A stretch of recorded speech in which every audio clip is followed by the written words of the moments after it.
ಸ್ವಾಮೀಜಿಗೆ ಗೌರವಪೂರ್ವಕವಾಗಿ ಗೌರವವನ್ನು ಕೊರಿದರೆ ಸಮಿತಿದ ಈ ಒಂದು ಸುವರ್ಣ ಮಹೋತ್ಸವ ಸಮಿತಿದ ಮಾತ ಅಧ್ಯಕ್ಷರು ಸರ್ವ ಸದಸ್ಯರು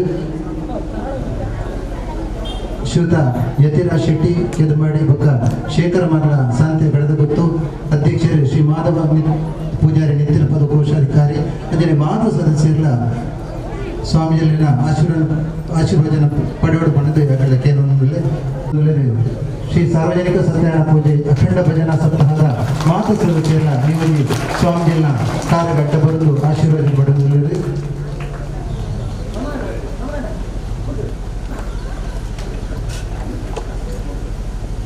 ತಾರೀಕು 9 ತಾರೀಕು ಹಿಡಿದು 22 ಹಿಡಿದು ನಿರಂತರವಾದ 17 ತಾರೀಕು ಮುಟ್ಟ ಈ ಒಂದು ಅಖಂಡ ಭಜನಾ ಸಪ್ತಾಹ ಕಾರ್ಯಕ್ರಮ ಈ ಕ್ಷೇತ್ರ ನಡೆತರುಂಡು ಈ ಒಂದು ವಿಜೃಂಭಣೆದ ಕಾರ್ಯಕ್ರಮಕ್ಕೆ ಬತ್ತಿನ ಮಾತಿಗಳ ಅತ್ಯಂತ ಗೌರವಪೂರ್ವಕವಾದ ಸ್ವಾಗತ ಕೊಡುತ್ತಲೇ ನಿತ್ಯಾನಂದಂ ಬ್ರಹ್ಮಾನಂದಂ ಬ್ರಹ್ಮಸ್ವರೂಪಂ ನೀಲವರ್ಣಂ ತ್ರಿಲೋಕಜ್ಞಾನಿಂ ಶ್ರೀ ಗುರುದೇವಂ ಓಂ ನಮೋ ನಿತ್ಯಾನಂದ. ವಸುದೇವಸುತಂ ದೇವಂ ಕಂಸಚಾಣೂರಮರ್ದನಂ ದೇವಕೀ ಪರಮಾನಂದಂ ಕೃಷ್ಣಂ ವಂದೇ ಜಗತ್.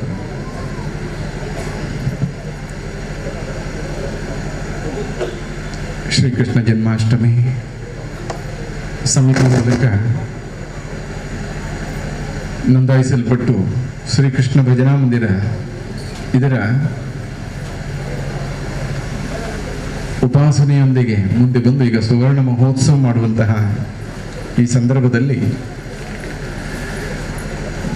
ಭಜನಾ ಸಪ್ತಾಹವನ್ನು ಮಾಡುವ ಮೂಲಕ ಕ್ಷೇತ್ರದ ಮಂದಿರದಲ್ಲಿ ಸಾನ್ನಿಧ್ಯವೃದ್ಧಿ ಮಾತ್ರವಲ್ಲ, ಇಡೀ ಸಮಾಜ ಬಾಂಧವರಿಗೆ ದೇವರ ಪೂರ್ಣ ಅನುಗ್ರಹ ಆಗಲಿ ಎಂಬಂತಹ ಒಂದು ಒಳ್ಳೆಯ ಉದ್ದೇಶ ಇಟ್ಕೊಂಡು ಮಾಡುವಂತಹ ಈ ಕಾರ್ಯಕ್ರಮ ಇವತ್ತಿನಿಂದ 7 ದಿನ ಪರ್ಯಂತ ಅಖಂಡ ನಾಮಸ್ಮರಣೆಯೊಂದಿಗೆ ಸುಸೂತ್ರವಾಗಿ ನಡೆದು ಲೋಕಕ್ಕೆ ಕ್ಷೇಮವಾಗಲಿ, ಸಾನ್ನಿಧ್ಯ ವೃದ್ಧಿಯಾಗಲಿ, ನಿಮಗೆಲ್ಲರಿಗೂ ದೇವರು ಒಳ್ಳೆಯ ಆರೋಗ್ಯಪೂರ್ಣ ದೀರ್ಘಾಯುಷ್ಯವನ್ನು ನೆಮ್ಮದಿಯನ್ನು ಕರುಣಿಸಲಿ ಅಂತ ಪ್ರಾರ್ಥಿಸ್ತಾ, ತೇನ ವಿನಾ ತೃಣಮಪಿ ನ ಚಲತಿ, ಭಗವಂತನ ವಿನಃ ಒಂದು ಹುಲ್ಲುಕಡ್ಡಿಯೂ ಚಲಿಸುವುದಿಲ್ಲ. ಭಗವಂತನ ಅಣತಿ ಬೇಕು. ಇಲ್ಲಿ ನೀವು ಇಷ್ಟೊಂದು ದೊಡ್ಡ ಕಾರ್ಯಕ್ರಮವನ್ನು ಮಾಡ್ತಾ ಇದ್ದೀರಿ, ಬಹುಶಃ ದೇವರ ಮುಂದೆ ಒಳ್ಳೆ ಪ್ರಾರ್ಥನೆ ಮಾಡಿ ದೇವರ ಮೇಲೆ ಭರವಸೆಯನ್ನು ಇಟ್ಟುಕೊಂಡು ಅದಕ್ಕೆ ಪೂರಕವಾಗಿ ಬಹಳಷ್ಟು ಧಾರ್ಮಿಕ ಕಾರ್ಯಕ್ರಮಗಳನ್ನು ಸಂಘಟಿಸಿ ಇಷ್ಟು ದೊಡ್ಡ ಸಾಧನೆ ಮಾಡಲಿಕ್ಕೆ ಹೊರಟಿದ್ದೀವಿ. ಹೊರಡಬೇಕಾದ ಕೆಲಸ ನಮ್ಮದ್ದು. ಗುರಿ ಮುಟ್ಟಿಸುವಂಥದ್ದು ಭಗವಂತನ ಕೃಪೆ. ಯಾವುದೇ ಕೆಲಸ ನಾವು ಹೊರಡಬೇಕೆಂದಿದ್ರೆ ಭಗವತ್ ಕೃಪೆ ಇಲ್ಲ ಅಂದರೆ ಆ ಕೆಲಸವನ್ನು ಸಾಧಿಸಲಿಕ್ಕೆ ಸಾಧ್ಯವಾಗುವುದಿಲ್ಲ. ಅನೇಕ ಸಂದರ್ಭಗಳಲ್ಲಿ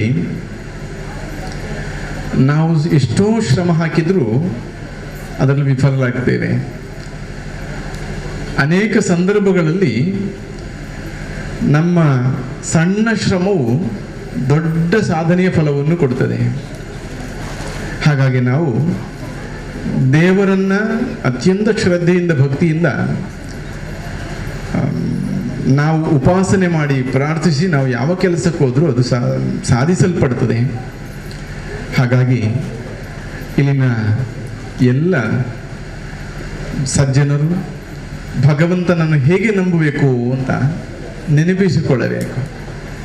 ನಮ್ಮ ತಿಳಿದವರೆಲ್ಲ ಬೇರೆ ಬೇರೆ ಉದಾಹರಣೆಗಳ ಮೂಲಕ ಭಗವಂತನ ಸ್ಮರಣೆ ಹೀಗೆ ಮಾಡಿ ಅಂತ ನಿರ್ದೇಶನ ನೀಡಿದ್ದಾರೆ.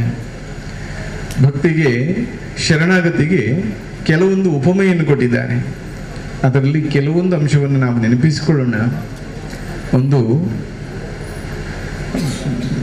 ಮತ್ಸ್ಯ ಕಿಶೋರ ನ್ಯಾಯ, ಇನ್ನೊಂದು ಮರ್ಕಟ ಕಿಶೋರ ನ್ಯಾಯ, ಇನ್ನೊಂದು ಮಾರ್ಜಾಲ ಕಿಶೋರ ನ್ಯಾಯ ಅಂತ. ನಮ್ಮ ಮನೆಯಲ್ಲೋ ನಮ್ಮ ಕಣ್ಣು ಮುಂದೆಯೋ ಗಮನಿಸಬಹುದಾದಂಥ ಸರಳ ಉದಾಹರಣೆ. ಈ ರೀತಿಯಲ್ಲಿಯೂ ಭಗವಂತನನ್ನು ನಾವು ಉಪಾಸನೆ ಮಾಡಬಹುದು. ಹೇಗಿರಬೇಕು ನಮ್ಮ ಶರಣಾಗತಿ? ಅದಕ್ಕೆ ಒಂದಲ್ಲಿ ಮರ್ಕಟ ಕಿಶೋರ ನ್ಯಾಯ ಅಂತ ಹೇಳಿ. ಮರ್ಕಟ ಅಂದರೆ ಮಂಗ. ನೀವೆಲ್ಲ ದಾರಿಯಲ್ಲಿ ಹೋಗಬೇಕಿದ್ರೆ ಹಿಂಡು ಹಿಂಡು ಮಂಗಗಳು ವಾಸ ಮಾಡುವಂತಹ ಪ್ರದೇಶದಲ್ಲಿ ನೀವು ಗಮನಿಸಿರಬಹುದು. ತಾಯಿ ಮಂಗವನ್ನು ಮರಿ ಮಂಗ ಗಟ್ಟಿ ಹಿಡ್ಕೊಂಡಿರ್ತದೆ, ಹೊಟ್ಟೆ ಭಾಗದ ಗಟ್ಟಿ ಹಿಡ್ಕೊಂಡಿರ್ತದೆ. ಅದರ ಹಿಡಿತ ಬಿಗಿಯಾಗಿರಬೇಕು. ತಾಯಿ ಮಂಗ ಮರದಿಂದ ಮರಕ್ಕೆ ಜಿಗಿತಾ ಇರ್ತದೆ. ಎಲ್ಲಾದರೂ ತನ್ನ ಹಿಡಿತ ಸಡಿಲಾದರೆ ಮರಿ ಅಮ್ಮನನ್ನು ಗಟ್ಟಿ ಹಿಡ್ಕೊಳ್ಬೇಕು. ಇಲ್ಲ ಅಂದರೆ ತಾಯಿ ಮಂಗ ಒಂದು ಗೆಲ್ಲಿಂದ ಮತ್ತೊಂದು ಗೆಲ್ಲಿಗೆ ಹಾರುವಾಗ ಮರಿ ಅಪಾಯಕ್ಕೊಳಗಾಗಬಹುದು, ಕೆಳಗೆ ಬೀಳ್ಬೋದು. ಗಟ್ಟಿ ಹಿಡ್ಕೊಳ್ಬೇಕು ಅಂತ. ನಾವು ಮಂಗನ ಮರಿಯನ್ನು ಮತ್ತು ತಾಯಿ ಮಂಗನ ನೋಡಿಕೊಂಡು ಕಲಿಬೇಕು. ದೇವರ ಕಾಲನ್ನು ಗಟ್ಟಿ ಹಿಡ್ಕೊಳ್ಬೇಕು, ದೇವರ ಚರಣವನ್ನು ಗಟ್ಟಿ ಹಿಡ್ಕೊಳ್ಬೇಕು. ಆಗ ನಾವು ಎಲ್ಲಿ ಹೋಗುವಾಗಲೂ ಸುರಕ್ಷಿತ ಆಗಿರ್ತೇವೆ. ಎಲ್ಲಾದರೂ ನಾವು ಗಟ್ಟಿ ಹಿಡಿದುಕೊಂಡಿಲ್ಲ ಅಂದರೆ ಏನಾಗುತ್ತದೆ? ನಮಗೆ ಅಪಾಯ ಬರ್ತದೆ. ಹಾಗಾಗಿ ಮಂಗ ಮತ್ತು ಮಂಗನ ಮರಿಯನ್ನು ನೋಡಿಕೊಂಡು ನಾವು ಕಲಿಬೇಕು, ದೇವರ ಪಾದವನ್ನು ಗಟ್ಟಿ ಹಿಡ್ಕೊಳ್ಬೇಕು ಅಂತ. ಇನ್ನೊಂದು ಮಾರ್ಜಾಲ ಕಿಶೋರ ನ್ಯಾಯ. ಮಾರ್ಜಾಲ ಅಂದರೆ ಬೆಕ್ಕು ನಮ್ಮ ಮನೆಯಲ್ಲಿದೆ. ಆ ತಾಯಿ ಬೆಕ್ಕು ಮತ್ತು ಮರಿ ನೀವು ಗಮನಿಸ್ಕೊಳ್ಳಿ. ನಿಮ್ಮ ಮನೆಯಲ್ಲಿ ಬೆಕ್ಕು ಮರಿ ಇಟ್ಟರೆ ಮರಿಗೇನು ಕೆಲಸ ಇಲ್ಲ. ಮಂಗನ ಮರಿಗಾದರೂ ಕೆಲಸ ಉಂಟು, ಅಮ್ಮನನ್ನು ಗಟ್ಟಿ ಹಿಡ್ಕೊಳ್ಬೇಕು.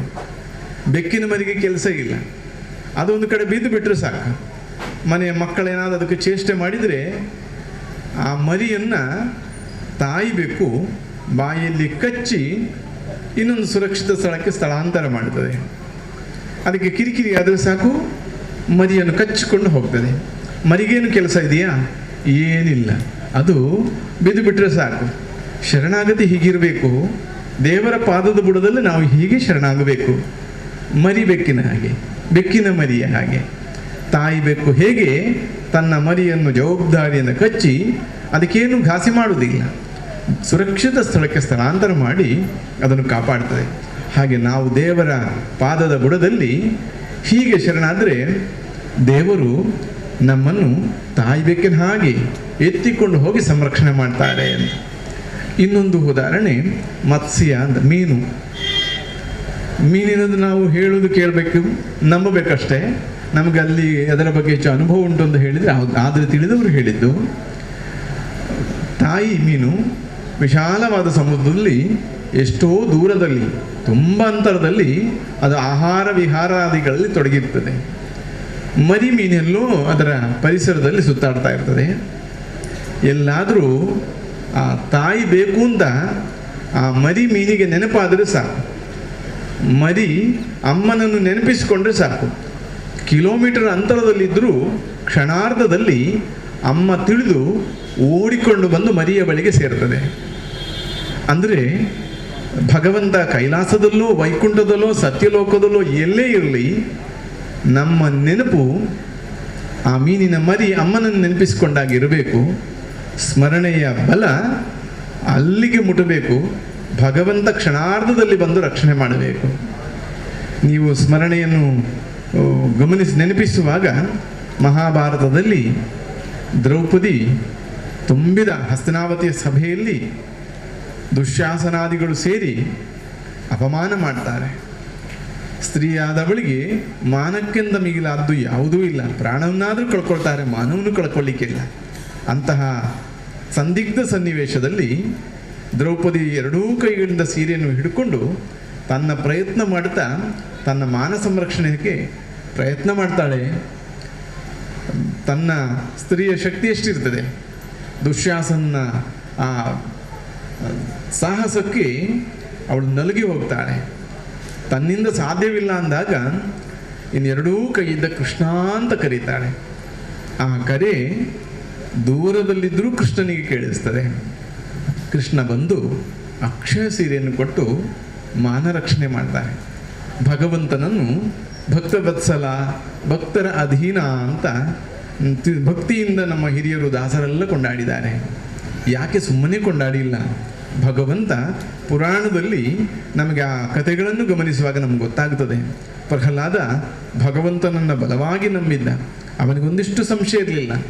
ಬೆಂಕಿಗೆ ಹಾರಬೇಕಾದ ಬೆಂಕಿಗೆ ಕೊಂಡೋಗಿ ಅವನು ಸುಡ್ತಾರೆ ಮಾತ್ರವಲ್ಲ, ಎಷ್ಟೊಂದು ಪ್ರಯತ್ನ ಮಾಡ್ತಾರೆ. ಹಾವನ್ನು ಕಚ್ಚಿಸುವುದು, ಆನೆಯಿಂದ ತುಳಿಸುವುದು, ಬೆಟ್ಟದಿಂದ ಎಸೆಯುವುದು, ಎಂತಹ ದುರಂತಕ್ಕೆಲ್ಲ ಈಡು ಮಾಡುವಾಗಲೂ ಪ್ರಹ್ಲಾದನಿಗೆ ಸ್ಥಿರವಾದ ನಿಶ್ಚಯ ಭಕ್ತಿ ಇತ್ತು. ನಾರಾಯಣ ಇದ್ದಾನೆ, ನನ್ನನ್ನು ಕಾಪಾಡುತ್ತಾನೆ ಅಂತ. ಹಾಗಾಗಿ ಭಗವಂತನಲ್ಲಿರುವ ಅಚಲವಾದಂತಹ ಭಕ್ತಿ ವಿಶ್ವಾಸದಿಂದ ಏನೆಲ್ಲ ಕಷ್ಟದಿಂದ ಪಾರಾದ. ಬೆಂಕಿಗೆ ಹಾಕಿದ್ರೂ ಸುಟ್ಟು ಹೋಗಿಲ್ಲ. ಹಾವನ್ನು ಕಚ್ಚಿಸುವ ಪ್ರಯತ್ನ ಮಾಡಿದ್ವು, ಅದರ ವಿಷ ಏನೂ ಪರಿಣಾಮ ಆಗಿಲ್ಲ. ವಿಷವನ್ನೇ ಪ್ರಾಶನ ಮಾಡಿಸಿದ್ರು, ಆದರೂ ಸಾಯಲಿಲ್ಲ. ಆನೆ ತುಳಿದರೂ ಸಾಯಲಿಲ್ಲ. ಬೆಟ್ಟದಿಂದ ಎಸೆದರೂ ಅವನಿಗೇನು ಅಪಾಯ ಆಗಿಲ್ಲ. ಭಗವಂತನ ಮೇಲೆ ನಿಶ್ಚಲವಾದಂತಹ ಭಕ್ತಿ ಇರಬೇಕು. ಆವಾಗ ಭಗವಂತ ಹೇಗೆ ಪ್ರಹ್ಲಾದನನ್ನು ದ್ರೌಪದಿಗಳನ್ನೆಲ್ಲ ಕಾದಿದಾರೋ, ರಕ್ಷಣೆ ಮಾಡಿದಾರೋ, ಅದೇ ರೀತಿಯಲ್ಲಿ ಭಗವಂತ ರಕ್ಷಣೆ ಮಾಡಿದ್ದಾರೆ. ಹಾಗಾಗಿ ಶರಣಾಗತಿ ಭಕ್ತಿ ದೃಢವಾಗಿ ನಮ್ಮಲ್ಲಿ ಇರಬೇಕು. ಭಗವಂತ ಇದ್ದಾನೆ ಅಂತ ನಂಬಿದರೆ ಭಗವಂತ ಕ್ಷಣ ಕ್ಷಣಕ್ಕೂ ಇದ್ದಾನೆ ಎಂಬ ಅನುಭವವನ್ನು ಮಾಡಿಕೊಡ್ತಾನೆ. ಯಾರಿಗೆ ಭಗವಂತ ಇದ್ದಾನೋ ಎಂಬ ಸಂಶಯ ಬರ್ತದೋ ಆ ಸಂಶಯಗ್ರಸ್ತನಿಗೆ ಭಗವಂತ ಸುಲಭದಲ್ಲಿ ಎಟಕುವುದಿಲ್ಲ. ಯಾರು ಇಲ್ಲ ಅನ್ನುತ್ತಾರೋ ಅಂಥವರಿಗೆ ಭಗವಂತ ಕ್ಷಣ ಕ್ಷಣಕ್ಕೂ ತಾನು ನಿನ್ನ ಜೊತೆಗೆ ಇಲ್ಲ ಎಂಬುದನ್ನೇ ತೋರಿಸಿಕೊಡ್ತಾನೆ. ಅರ್ಥಾತ್ ನಾಸ್ತಿಕನಾದವನಿಗೆ, ದೇವರ ಅಸ್ತಿತ್ವವನ್ನು ಅಲ್ಲಗಳೆಯುವವನಿಗೆ, ದೇವರು ಇದ್ದಾನೋ ಎಂಬಂತಹ ಸಂಶಯ ಮಾಡುವವನಿಗೆ ದೇವರು ಯಾವ ಕಾಲಕ್ಕೂ ಒದಗುವುದಿಲ್ಲ. ಇದ್ದಾನೆ ಎಂಬ ನಿಶ್ಚಯ ಬುದ್ಧಿಯಿಂದ ದೇವರನ್ನು ನಂಬಿದರೆ ಅಂಥವರಿಗೆ ದೇವರು ಇದ್ದಾನೆ ಎಂಬುದನ್ನು ಕ್ಷಣ ಕ್ಷಣಕ್ಕೂ ತೋರಿಸಿಕೊಡ್ತಾನೆ. ಹಾಗಾಗಿ ಅಂತಹ ಭಗವಂತನನ್ನು ನಾವು ನಿಶ್ಚಲವಾದಂತಹ ಭಕ್ತಿಯಿಂದ ನಾವು ಆರಾಧಿಸಬೇಕು. ಆಗಲೇ ಹೇಳಿದ ಹಾಗೆ ಒಂದು ಭಗವಂತನ ಚರಣವನ್ನು ಗಟ್ಟಿ ಹಿಡ್ಕೊಳ್ಳಬೇಕು, ಮತ್ತೊಂದು ಭಗವಂತನ ಪಾದದ ಬುಡದಲ್ಲಿ ಶರಣಾಗಬೇಕು, ಮತ್ತೊಂದು ಭಗವಂತನ ತೀವ್ರ ಭಕ್ತಿಯಿಂದ ಸ್ಮರಿಸಿಕೊಳ್ಬೇಕು. ನಾವು ಯಾವಾಗ ಸುರಕ್ಷಿತ? ಒಮ್ಮೆ ಶಂಕರಾಚಾರ್ಯರು ಬಾಲ ಸನ್ಯಾಸಿ ಸಂಚಾರ ಮಾಡ್ತಾ ಇರಬೇಕಿದ್ರೆ ಆ ದಿವಸ ಅತ್ಯಂತ ಕತ್ತಲೆಯ ದಿವಸ, ಅರ್ಥಾತ್ ಅಮಾವಾಸ್ಯೆಯ ದಿವಸ. ಸಾಯಂಕಾಲ ಆಯಿತು, ಇನ್ನೇನು ಹೋಗುವ ದಾರಿ ಕಾಡಿದೆ.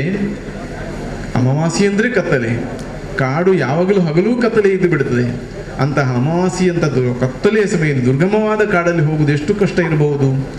ಆ ಕಾಡು ಪ್ರವೇಶ ಮಾಡುವ ಆರಂಭದಲ್ಲಿ ಒಂದು ಮನೆ ಇತ್ತು. ಮನೆಯಿಂದ ಭಿಕ್ಷೆ ಯಾಚಿಸ್ತಾರೆ.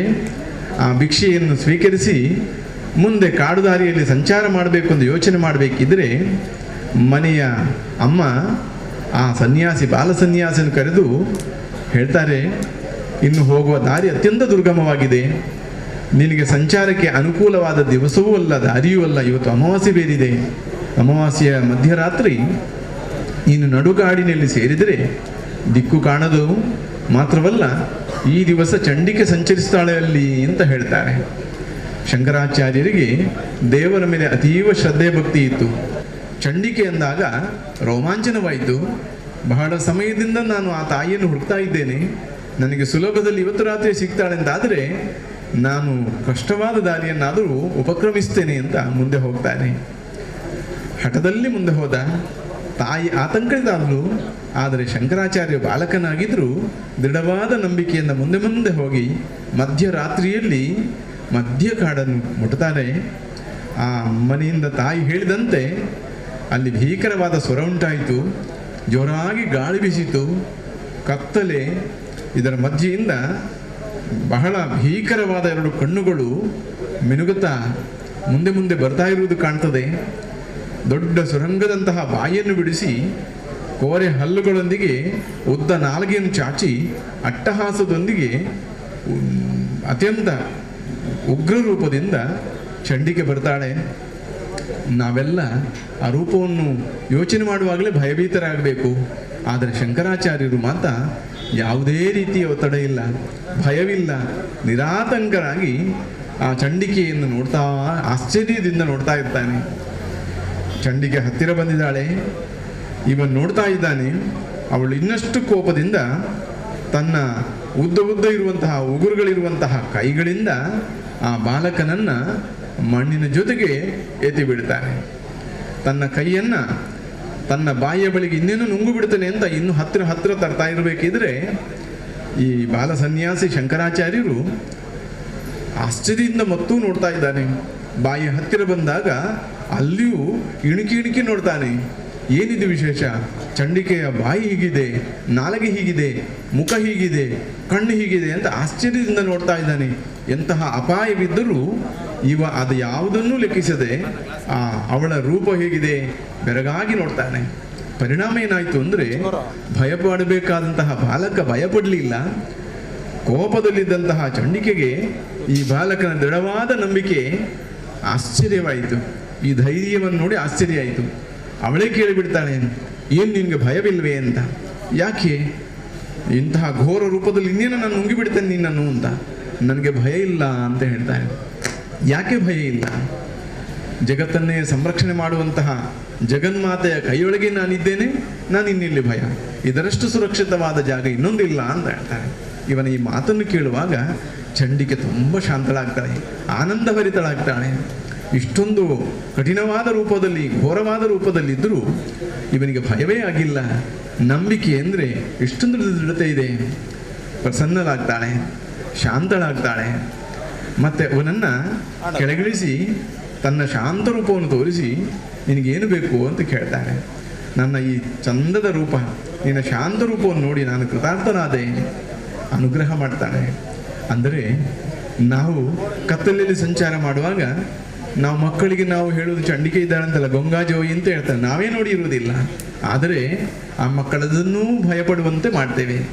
ಹಾಗಲ್ಲ, ಮಕ್ಕಳಿಗೆ ದೇವರ ನಿಜವಾದ ಭಕ್ತಿಯನ್ನು ತೋರಿಸ್ಬೇಕು, ಭಕ್ತಿಯನ್ನು ಹೇಳಿಕೊಡ್ಬೇಕು, ನಂಬಿಕೆ ಹುಟ್ಟಿಸಬೇಕು, ಎಂತಹ ಭರವಸೆ ಇರಬೇಕು. ಅಂದರೆ ಗುಜರಾತ್ನಲ್ಲಿ ಒಂದು ಹಳ್ಳಿಯಲ್ಲಿ ನಡೆದಂಥ ಒಂದು ಘಟನೆಯನ್ನೊಬ್ಬರು ಇತ್ತೀಚೆಗೆ ವಿವರಿಸಿದ್ರು. ಸಣ್ಣ ಮಗು, ಹೆಣ್ಮಗು, ಇನ್ನು 5-6 ವರ್ಷ ಆಗಿದೆ ಅಷ್ಟೇ. ಹೃದಯದ ಕಾಯಿಲೆ ಇದ್ದ ಡಾಕ್ಟ್ರುಗಳಿಗೆಲ್ಲ ತೋರಿಸಿದಾಗ ಎಲ್ಲ ಡಾಕ್ಟ್ರು ನಮ್ಮಿಂದ ಸಾಧ್ಯ ಇಲ್ಲ ಅಂತ ಆ ಮಗುವನ್ನು ಆರೈಕೆ ಮಾಡಲಿಕ್ಕೆ ಕೇಳುವುದಿಲ್ಲ. ಕೊನೆಗೆ ಊರೊಳಗೆ ಯಾರೋ ಒಬ್ಬರು ತಿಳಿದವರು ಹೇಳ್ತಾರೆ, ಇಂಥ ಒಂದು ಆಸ್ಪತ್ರೆಯಲ್ಲಿ ಈ ಹೃದಯದ ಬಗ್ಗೆ ತುಂಬ ಪರಿಣಿತ ಡಾಕ್ಟರ್ ಇದ್ದಾರೆ, ಅವರು ಎಲ್ಲರೂ ರಿಜೆಕ್ಟ್ ಮಾಡಿದ್ದನ್ನು ಅವರು ಸ್ವೀಕರಿಸಿ ಗುಣ ಮಾಡಿದ ಉದಾಹರಣೆ ಇದೆ, ಆದ ಕಾರಣ ಅಲ್ಲಿಗೆ ಹೋಗಿ ಅಂತ. ಆ ಡಾಕ್ಟರ್ ಬಳಿಗೆ ಮಗುವನ್ನು ಕರ್ಕೊಂಡು ಹೋಗ್ತಾರೆ. ಹೋಗಿ ಆ ಮಗುವಿನ ಪರೀಕ್ಷೆ ಮಾಡಿದಂಥ ಡಾಕ್ಟ್ರು ರಕ್ಷಕನನ್ನು ಕರೆದು ಹೇಳ್ತಾರೆ, ಈ ಮಗುವಿನ ಸ್ಥಿತಿ ಅತ್ಯಂತ ಗಂಭೀರ. ನಾನು ಈವರೆಗೆ ಬಹಳಷ್ಟು ಕಾಯಿಲೆಗಳನ್ನೆಲ್ಲ ನಾನು ಶುಶ್ರೂಷೆ ಮಾಡಿದ್ದೇನೆ, ಶಸ್ತ್ರಕ್ರಿಯೆ ಮಾಡಿದ್ದೇನೆ. ಆದರೆ ನನಗೆ ಇಂತಹ ಈ ಮಗುವನ್ನು ಸನ್ನಿವೇಶವನ್ನು ಗಮನಿಸಿದರೆ ನನ್ನ ಕೈ ಮೀರಿದೆ. ದೇವರಲ್ಲಿ ನೀವು ಪ್ರಾರ್ಥಿಸಿಕೊಳ್ಳಿ, ನಿಮ್ಮ ಒಪ್ಪಿಗೆ ಇದ್ದರೆ ಆಪರೇಷನ್ ಮಾಡ್ತೇನೆ, ಆದರೆ ಮಗು ವಾಪಸ್ಸು ಬರ್ತದೆ ಅಂತ ಧೈರ್ಯ ಇಲ್ಲ. ತಂದೆ ತಾಯಿಗಳಿಗೆ ಆತಂಕ. ಆದರೆ ಹೀಗೆ ಬಿಟ್ಟು ಸ್ವಲ್ಪ ದಿನ ಇರ್ತದೆ. ಮಗುವೆಲ್ಲಾದರೂ ಹುಷಾರಾದರೆ ಬಹಳ ಧೈರ್ಯ ಮಾಡಿಕೊಂಡು, ಡಾಕ್ಟ್ರೇ ನಮಗಿದೊಂದೇ ತೀರ್ಮಾನ ದಾರಿ, ನೀವು ಧೈರ್ಯ ಮಾಡಿ ನೀವು ಆಪರೇಷನ್ ಮಾಡಿ ಮಗುವನ್ನು ಉಳಿಸಿಕೊಡಿ ಅಂತ, ನೀವು ನಿಮ್ಮ ದೇವರಿಗೆ ಸರಿಯಾಗಿ ಪ್ರಾರ್ಥಿಸಿಕೊಳ್ಳಿ ಅಂತ ಹೇಳ್ತಾರೆ. ಅವರೆಲ್ಲ ಆತಂಕವಿದ್ದರೂ ಅನಿವಾರ್ಯವಾಗಿ ದೇವರನ್ನು ಪ್ರಾರ್ಥಿಸಿ ಶಸ್ತ್ರಕ್ರಿಯೆಗೆ ಕಳಿಸ್ತಾರೆ. ಡಾಕ್ಟ್ರೇನು ಇನ್ನು ಆಪರೇಷನ್ ಕೋಣೆ ಒಳಗೆ ಕರ್ಕೊಂಡು ಹೋಗ್ತಾರೆ. ಹೋಗಬೇಕಿದ್ರೆ ಮುಗ್ಧ ಮಗುವಿದೆ ಇದರ ಬಗ್ಗೆ ಏನು ಗೊತ್ತಿಲ್ಲ. ಮಗು ಮಾತನಾಡ್ತಾ ಇದೆ, ಖುಷಿಯಲ್ಲಿದೆ. ಇಷ್ಟು ದೊಡ್ಡೊಂದು ಶಸ್ತ್ರಕ್ರಿಯೆ ಆಪರೇಷನ್ ಆಗಲಿಕ್ಕೆ ಉಂಟು ಅಂತ ಮಗುದು ಯಾವುದು ಅದರ ಗಂಭೀರತೆ ಅರ್ಥ ಮಾಡಿಕೊಂಡಿಲ್ಲ. ನಗುತ್ತಾ ಇದರಲ್ಲಿ ಮಲಗಿಸಿರುವಂತಹ ಮಗು ನೋಡುವಾಗ ಡಾಕ್ಟ್ರಿಗೆ ಕನಿಕರ ಬಂತು. ಡಾಕ್ಟ್ರು ಹೇಳ್ತಾರೆ, ಅಮ್ಮ ನಿನಗೇನಾದರೂ ಆಸೆ ಉಂಟಾ ಅಂತ. ಆಸೆ ಉಂಟಾ ಅಂತ. ಯಾಕೆ? ಏನಾದರೂ ಆಸೆ ಇದ್ದರೆ ಅದನ್ನು ಈಡೇರಿಸ್ಕೊಡ್ತೇನೆ ಈಗಲೇ. ಮತ್ತೆ ಅಕಸ್ಮಾತ್ ಡಾಕ್ಟ್ರು ಮನಸ್ಸಲ್ಲಿ ಯೋಚನೆ ಮಾಡ್ತಾರೆ, ಇನ್ನು ಎಷ್ಟೊತ್ತು ಹೀಗಿರುತ್ತಾರೆ, ಆಸೆ ಬಿಟ್ಟು ಈ ಕಾರ್ಯ ಮಾಡಬೇಕು. ಆಪರೇಷನ್ ಇನ್ನೇನೋ 4-5 ಗಂಟೆ ಇದೆ, ಇಷ್ಟರೊಳಗೆ ಏನೇನೋ ಆಗ್ಬೋದು. ಹಾಗಾಗಿ ಮಗು ಏನು ಬೇಕು ಅಂತ ಕೇಳೋ, ನನಗೇನು ಬೇಕಾಗಿಲ್ಲ ಡಾಕ್ಟ್ರೇ, ಆದರೆ ನನಗೊಂದು ಸಂಶಯ ಉಂಟು. ನೀವೇಗೂ ನನ್ನ ಹೃದಯವನ್ನು ನೀವು ಓಪನ್ ಮಾಡ್ತೀರಲ್ಲ, ಆಪರೇಷನ್ ಮಾಡುವಾಗ ನನ್ನ ಹೃದಯವನ್ನು ಓಪನ್ ಮಾಡ್ತೀರಲ್ಲ, ಆವಾಗ ನನಗೊಂದು ಅಪೇಕ್ಷೆ ಉಂಟು ಡಾಕ್ಟ್ರೆ. ಏನು? ನನ್ನಮ್ಮ ಯಾವಾಗಲೂ ನಮ್ಮ ಹೃದಯದಲ್ಲಿ ದೇವರಿದ್ದಾರೆ ಅಂತ ಹೇಳ್ತಾರೆ. ಆ ದೇವರಿದ್ದಾರೆ ಅಂತ ಹೇಳುವಾಗ ನನಗೆ ನನ್ನ ಹೃದಯದಲ್ಲಿ ಉಂಟೋ ಇಲ್ವೋ ಅಂತ ನನಗೆ ಸಂಶಯ ಉಂಟು. ಡಾಕ್ಟ್ರೆ, ನೀವು ಆಪರೇಷನ್ ಮಾಡಿದಾಗ ನನ್ನ ಹೃದಯದಲ್ಲಿ ದೇವರಿದ್ದಾರಾ ಅಂತ ನೋಡಬೇಕು, ಹೇಗಿದ್ದಾನೆ ಅಂತ ನೀವು ನೋಡಿ ನನಗೆ ಅದನ್ನು ನನಗೆ ನೀವು ಆಪರೇಷನ್ ಆದ ನಂತರ ನನಗೆ ಅದರ ಫೋಟೋ ಎಲ್ಲ ತೆಗೆದು ನನಗೆ ತೋರಿಸಬೇಕು, ನನಗೆ ತಿಳಿಸ್ಬೇಕು ಅಂತ. ಅಷ್ಟರವರೆಗೆ ಎಂತೆಂತಹ ಆಪರೇಷನ್ ಮಾಡಿ ಅಭ್ಯಾಸ ಇರೋ ಡಾಕ್ಟ್ರುಗಳಿಗೆ ಕನಿಕರ ಬಂದರೂ ಕಣ್ಣೀರು ಬರುವುದಿಲ್ಲ, ಯಾಕೆಂದರೆ ಅವರ ನಿತ್ಯ ವೃತ್ತಿ ಅದು. ಆದರೆ ಈ ಮುಗ್ಧ ಮಗುವಿನ ಈ ಮಾತುಗಳನ್ನು ಕೇಳುವಾಗ ಅವರಿಗೆ ಸಹಿಸಲಿಕ್ಕೆ ಸಾಧ್ಯವಾಗಿಲ್ಲ. ಅಲ್ಲೇ ಬಿಟ್ಟು ಪಕ್ಕದ ಕೋಣೆಗೆ ಬಿಕ್ಕಿ ಬಿಕ್ಕಿ ಹತ್ತು ಬಿಟ್ಟು ಅಂತ ಡಾಕ್ಟ್ರೇ ಹೇಳ್ತಾರೆ. ಜಗತ್ಪ್ರಸಿದ್ಧವಾದಂತಹ ಒಂದು ಹೃದಯ ರೋಗವನ್ನು ಗುಣ ಮಾಡುವಂತಹ ಆ ಅಂತಹ ಡಾಕ್ಟ್ರಿಗೇನೆ ಕಣ್ಣೀರು ಬರಬೇಕು ಅಂತ ಆಯಿತು. ಆಪರೇಷನ್ ನಡೀತದೆ, ಅವರು ದೇವರಲ್ಲಿ ಪ್ರಾರ್ಥನೆ ಮಾಡ್ತಾರೆ. ಅವರಿಗೆ ದೇವರ ಬಗ್ಗೆ ಅಷ್ಟು ನಂಬಿಕೆ ಇದ್ದವರೇನಲ್ಲ, ಪ್ರಾರ್ಥನೆ ಮಾಡ್ತಾರೆ. ಪ್ರಾರ್ಥನೆ ಮಾಡಿ ಆಪರೇಷನ್ ಶುರು ಮಾಡ್ತಾರೆ. ಒಂದು ಹಂತಕ್ಕೆ ಹೋದಾಗ ಆಪರೇಷನ್ ಫೈಲ್ ಅಂತ ಆಯಿತು. ಈ ಮಗು ಬದುಕುವುದಿಲ್ಲ ಅಂತ ಆಯಿತು. ಅಷ್ಟೊತ್ತಿಗೆ ಡಾಕ್ಟ್ರಿಗೆ ಮತ್ತಷ್ಟು ಸಂಕಟ ಆಯಿತು. ಅವರು ಪಕ್ಕಕ್ಕೆ ಹೋಗಿ ಕುಳಿತುಕೊಂಡು, ರಕ್ತದ ಸಂಚಾರ ಆಗ್ತಾ ಇಲ್ಲ, ಇದ್ದ ಮೆಷಿನ್ಗಳೆಲ್ಲ ಕೆಲಸ ನಿಂತು ಹೋಗಿದೆ. ಹೊರಗೆ ಹೋಗಿ ಅಮ್ಮನಲ್ಲಿ ಹೇಗೆ ನಿನ್ನ ಮಗು ನೀವು ಆಸೆ ಬಿಟ್ಟುಬಿಡಿ ಅಂತ ಹೇಳಬೇಕು ಅಂತ ಸಂಕಟಕ್ಕೊಳಗಾಗಿದ್ದಾರೆ. ಇನ್ನೇನು ಮೆಷಿನ್ಗಳನ್ನೆಲ್ಲ ಕಳಚಿಕೊಳ್ಳಿ ಅಂತ ತನ್ನ ಸಹಾಯಕ್ಕಿದ್ದಂತಹ ಸಹೋದ್ಯೋಗಿಗಳಿಗೆಲ್ಲ ಹೇಳಿದ್ದಾರೆ. ಇನ್ನೇನು ಅವರೆಲ್ಲ ಹೋಗಿ ಆ ಮೆಷಿನ್ಗಳನ್ನೆಲ್ಲ ಕಳಚಬೇಕು ಅಂತ ಕೈ ಹಾಕ್ತಾರೆ. ಅಷ್ಟರೊಳಗೆ ಇದ್ದಕ್ಕಿದ್ದಂತೆ ಹೃದಯ ಕೆಲಸ ಮಾಡಲಿಕ್ಕೆ ಶುರುವಾಯಿತು. ಆ ನಂತರ ಆಪರೇಷನ್ ಅದರಲ್ಲಿ ಯಶಸ್ಸಾಗ್ತಾರೆ. ಆ ನಂತರ ಆಪರೇಷನ್ ಎಲ್ಲ ಕೆಲಸ ಮುಗಿಸಿ ಹೊರಗೆ ಬಂದು ಅಮ್ಮನಿಗೆ ಇಷ್ಟರವರೆಗೆ ನಾನು ದೇವರು ಎಂಬಂತಹ ಅಸ್ತಿತ್ವವನ್ನು ಅಷ್ಟೊಂದು ನಾನು ಹಚ್ಚಿಕೊಂಡವನಲ್ಲ, ನಾನು ಅದರ ಬಗ್ಗೆ ನಾನು ಕೈ ಮುಗಿಯೋ ಕೆಲಸ ಮಾಡೋದಿಲ್ಲ, ನನ್ನ ಪ್ರಯತ್ನ ನಾನು ಮಾಡ್ತಾ ಇದ್ದೆ, ಆದರೆ ನಂಬಿಕೆ ಇರುವವರಿಗೆ ನೀವು ನಂಬಿ ಅಂತ ಹೇಳ್ತಿದ್ದೆ. ಆದರೆ ಈ ಘಟನೆ ನನ್ನನ್ನು ಭಕ್ತರನ್ನಾಗಿ ಮಾಡಿದೆ. ನಿಮ್ಮ ಮಗು ನನ್ನ ಹೃದಯವನ್ನು ತೆರೆಸಿದೆ. ಆ ಮಗುವಿನಲ್ಲಿರುವಂತಹ ನಂಬಿಕೆ, ವಿಶ್ವಾಸ, ಎಂತಹ ಮುಗ್ಧತೆ, ಎಂತಹ ಪ್ರಾರ್ಥನೆಯ ಫಲ ಇದೆ ಎಂಬುದು ನನಗೆ ಗೊತ್ತಾಯಿತು ಅಂತ. ನಾನು ಯಾಕೆ ಹೇಳ್ತೇನೆ ಅಂದರೆ, ಕಷ್ಟ ಬಂದಾಗ ದೇವರು ಇದ್ದಾರೋ ಇಲ್ಲವೋ ಎಂಬ ಸಂಶಯ ನಮಗೆ ಬಂದು ಬಿಡ್ತದೆ. ಹಾಗಲ್ಲ, ದೇವರು ಯಾವತ್ತೂ ನಮ್ಮೊಟ್ಟಿಗೆ ಇರ್ತಾರೆ. ದೇವರ ಮೇಲೆ ಅಚಲವಾದ ನಂಬಿಕೆ ನಮಗೂ ಬೇಕು, ನಮ್ಮ ಮನೆಯಲ್ಲಿ ಬೆಳೆಯುವ ಮುದ್ದು ಮಕ್ಕಳಿಗೂ ಬೇಕು. ಮಕ್ಕಳಿಗೆ ಭರವಸೆ ಇದ್ದರೆ ಜೀವನದಲ್ಲಿ ಏನನ್ನೂ ಸಾಧಿಸ್ತಾರೆ. ದೇವರು ಇದ್ದಾರೆ ಎಂಬಂತಹ ನಂಬಿಕೆ ಮಕ್ಕಳಲ್ಲಿ ತುಂಬಿಸಿದ್ರೆ ನಿಜವಾಗಿ ನೀವು ದೊಡ್ಡ ಸೊತ್ತನ್ನು ನಿಮ್ಮ ಮಕ್ಕಳಿಗೆ ಕೊಟ್ಟಿದ್ದೀರಿ ಅಂತ ತಿಳ್ಕೊಳ್ಬೇಕು. ಅವರು ಪರೀಕ್ಷೆ ಬರೆಯುವಾಗಿರಲಿ, ಆಹಾರ ಸೇವಿಸುವಾಗಿರಲಿ, ಹೊರಗೆಲ್ಲೋ ಯಾತ್ರೆ ಮಾಡುವಾಗಿರಲಿ, ಯಾವುದೇ ಒಂದು ಕಾರ್ಯಕ್ಕೆ ಹೊರಡುವಾಗಲೂ ದೇವರನ್ನು ಸ್ಮರಿಸಿ ದೇವರ ಮೇಲೆ ಅತೀವವಾದ ಭಕ್ತಿಯನ್ನು ಅವರಲ್ಲಿ ಸ್ಫುರಿಸುವಂತೆ ಮಾಡಿ ಅಂತಹ ಒಂದು ಜವಾಬ್ದಾರಿಯನ್ನು ನೀವು ಮಾಡಿ ಆ ಮಕ್ಕಳಿಗೆ ಧೈರ್ಯ ತುಂಬುವ ಮೂಲಕ ಅವರ ಜೀವನದಲ್ಲಿ ಯಶಸ್ಸಿನ ಕಡೆಗೆ ಹೋಗುವಂಥ ಆತ್ಮವಿಶ್ವಾಸವನ್ನು ತುಂಬಬೇಕು. ಅಂತಹ ಒಳ್ಳೆ ಕಾರ್ಯಕ್ಕೆ ನಮಗಿರುವ ಏಕೈಕ ಆಶ್ರಯ ಭಗವಂತ. ಇವತ್ತು ರಾಮನವಮಿ ಒಳ್ಳೆ ದಿವಸ, ಸ್ಮರಣೆ ಆಗ್ತದೆ. ಭಗವಂತನ ಸ್ಮರಣೆಯನ್ನು ಭಕ್ತಿಯಿಂದ ನೀವೆಲ್ಲ ತೊಡಗಿಸಿಕೊಂಡು ಇದರಲ್ಲಿ ಸೇವೆ ಮಾಡಬೇಕು. ಕಲಿಗಾಲದಲ್ಲಿ ಭಜನೆಗಿರುವಷ್ಟು ಮಹತ್ವ ಇನ್ನೊಂದು ಯಾಗ ಯಜ್ಞಾದಿಗಳಿಗೂ ಇಲ್ಲ. ಅಂತಹ ದೊಡ್ಡದಾದಂತಹ ಮಹತ್ ಕಾರ್ಯದಲ್ಲಿ ಈಗ ನಾವೇನು ಮುನ್ನಡೆ ಇಡುವಂಥದ್ದು. ನೀವೆಲ್ಲ ಶ್ರದ್ಧೆಯಿಂದ ಭಕ್ತಿಯಿಂದ ಭಾಗವಹಿಸಿ ಈ ಕಾರ್ಯದಲ್ಲಿ ನಿಮಗೆ ಈ ಒಂದು ವಾರ ಒಳ್ಳೆಯ ಶ್ರಮ ಭಕ್ತಿಯಿಂದ ಮಾಡಿ ತನು ಮನ ಧನ ವಿಕಿರಣಪೂರ್ವಕ ಇದರಲ್ಲಿ ತೊಡಗಿಕೊಳ್ಳುವಂತಹ ಯೋಗ ಸಿರುವಂಥದ್ದು ಭಜನೆಯಂತಹ ಇಂಥ ಮಹತ್ ಕಾರ್ಯದಲ್ಲಿ. ಹಾಗಾಗಿ ಈ ಕಾರ್ಯವನ್ನು ನೀವೆಲ್ಲ ಒಟ್ಟಾಗಿ ಪ್ರಯತ್ನ ಮಾಡಬೇಕು. ಕೃಷ್ಣ ಪರಮಾತ್ಮ ಅನುಗ್ರಹಿಸಿ ಈ ಕಾರ್ಯ ಸಾಧನೆಯಲ್ಲಿ ಸಫಲತೆಯನ್ನು ಹೊಂದುವ ಮೂಲಕ ನಿಮಗೆಲ್ಲರಿಗೂ ಈ ಪರಿಸರಕ್ಕೂ ಲೋಕಕ್ಕೂ ಸುಭಿಕ್ಷೆ ಉಂಟಾಗಲಿ ಅಂತ ಪ್ರಾರ್ಥಿಸ್ತಾ ಕೃಷ್ಣಾರ್ಪಣಮಸ್ತು. ಅವರನ್ನು ಹರಿಗ ಶ್ರೀಕೃಷ್ಣ ಜನ್ಮಾಷ್ಟಮಿ ನಿಮಿತ್ತ ಪರವಾದ ಸ್ವಾಮಿಯನ್ನು ಸಂದರ್ಭ ಮೇಲೆ ಪೂರ್ಣಕಂಬ ಸ್ವಾಗತ ಮೆರವಣಿಗೆಡೆ ಈ ಒಂದು ಕುಣಿತ ಭಜನೆ ಕಾರ್ಯಕ್ರಮದ ಭಾಗವಹಿಸಿ ನೆಂಚಿನ ರಕ್ತೇಶ್ವರಿ ಭಜನಾ ಮಂದಿರ ವಿದ್ಯಾನಗರ ಮಿಕಲೆ ಸ್ವಾಮಿ ನಡ ಫಲಪುಷ್ಪ ಬಕ್ಕ ಸ್ಮರಣಿಕೆಯಿಂದ ತಮ್ಮ ಬಂದು ಕೇಳೋದಿಲ್ಲ ಆಯ್ತಾ ಬ್ರಹ್ಮಕೇರು ಬಂದು ವೇದಿಕೆಗೆ ಹೊರಡು ಬಂದು ಕೇಳೋಣ.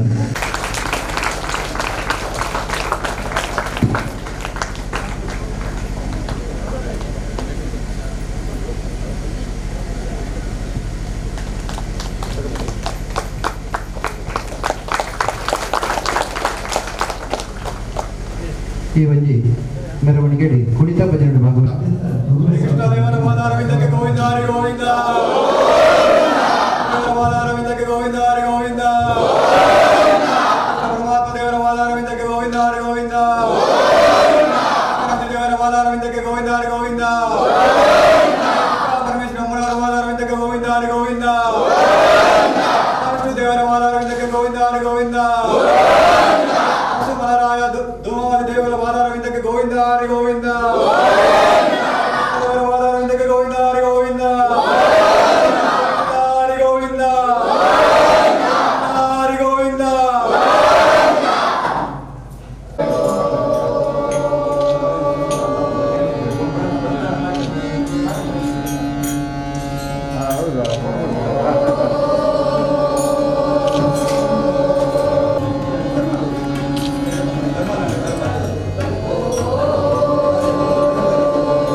Thank you. Krishna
Inna